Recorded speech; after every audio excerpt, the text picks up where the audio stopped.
Thanks so much, you guys. Thank you. Tonight's presentation was inspired by the Tutankhamun and the Golden Age of the Pharaohs exhibit here, and it's going to be here only for 2 more weeks, so you should make a point to see it if you haven't seen it yet. So let's just go straight into talking about the exhibit.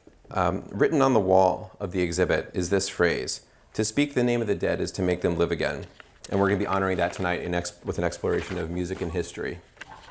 So the title of tonight's presentation is The Ancient Journey of the Lapis Lazuli Stone. Has anyone heard of Lapis Lazuli? Yeah?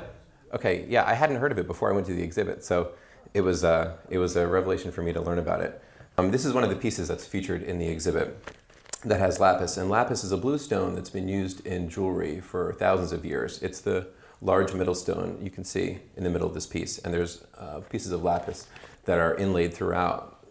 You can see the dark blue pieces. The idea for the presentation came about when I went to the exhibit, and there's information in the exhibit that talked about a trade with the rest of the world at the time, with Asia and to the south of Egypt. And it got me curious about whether or not there was links with the ancient Silk Road with ancient Egypt, because I'd done some studying of the Silk Road and its music and culture, but I didn't know a whole lot about that ancient history of the Silk Road. And so what I did was I really enjoyed going to the exhibit and thought the pieces were beautiful. I ended up going back and writing down all the names of the materials that were used to make the pieces from Tut's tomb. And there's about 20 or 30 various natural materials, such as like calcite, obsidian, and lapis lazuli, and a number of other materials that are used to make the pieces in the exhibit. And so I ended up writing all those down and then taking them home and cross-referencing those with articles and books by Egyptologists who specialize in the origins of raw materials from ancient Egypt. And it turns out that most of the materials that were used in making the objects were from the Egyptian area, but there was one that wasn't, and that was lapis lazuli. And not only was it not from Egypt, it was from really far away. It was from northeastern Afghanistan, and that was its only known source at the time. So this got me thinking that there had to be some greater link of trade between ancient Egypt and Afghanistan during that time, and we're talking 1300s BC. So yeah, this got me wondering about those links between the ancient Silk Road and ancient Egypt, whether they were there, and what was the impact on trade, and also on music as well. Did musical instruments even exist back then? I really didn't know. I know that there's evidence of musical culture from ancient Egypt, but I didn't know a whole lot about that ancient time. So I got looking into it, and that's where we are tonight.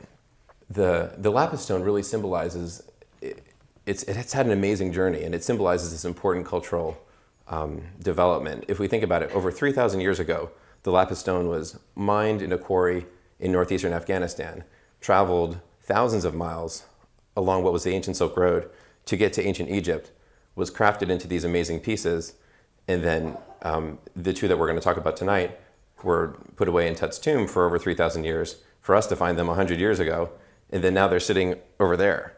You know, it's kind of an amazing journey that it's been on.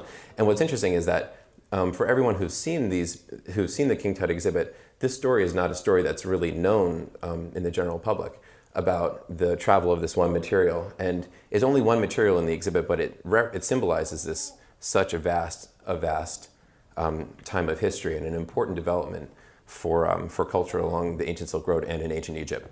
One of the interesting things from, as stated in the exhibit, there's a neat parallel that I thought of. So let me read this one phrase from the exhibit. All of the artifacts which were found in Tut's tomb were meant to aid the deceased pharaoh in his journey to eternal life with the gods. And I thought it was a neat parallel idea that the lapis stone had already been on this huge worldly journey, and here it was meant to aid King Tut in his journey in the afterlife. And I'm not even sure if the ancient Egyptians knew how far that stone had traveled to get to them. I don't know if there's any way to know that.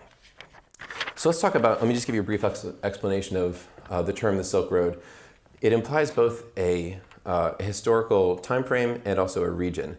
So the time frame is from about 200 BC to 1500 AD, and the region is approximately from China, stretching all the way across Central Asia, and then on into Northern Africa, Europe, and India. And so obviously the name Silk Road implies silk, right? And but the thing is, during King Tut's time, silk had not been invented yet, and nor do we talk about the Silk Road as really going back before 200 BC. So in checking out the various the scholarly research surrounding the more ancient time period, it turns out that there's no established term for the ancient Silk Road. I mean, and it's kind of a misnomer because there was no silk hadn't been invented yet. So it's interesting, in one of the academic sources that I was using referenced the Lapis Lazuli Road, because lapis was such an important engine and development of trade.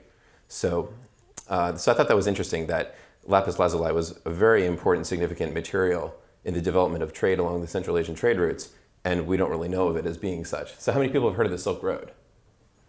Right, lots of folks. How many people have heard of the Lapis Lazuli Road? Wait, do we have some takers? The guy who wrote the book? Wait, he's here? So anyway, that was interesting to me as well.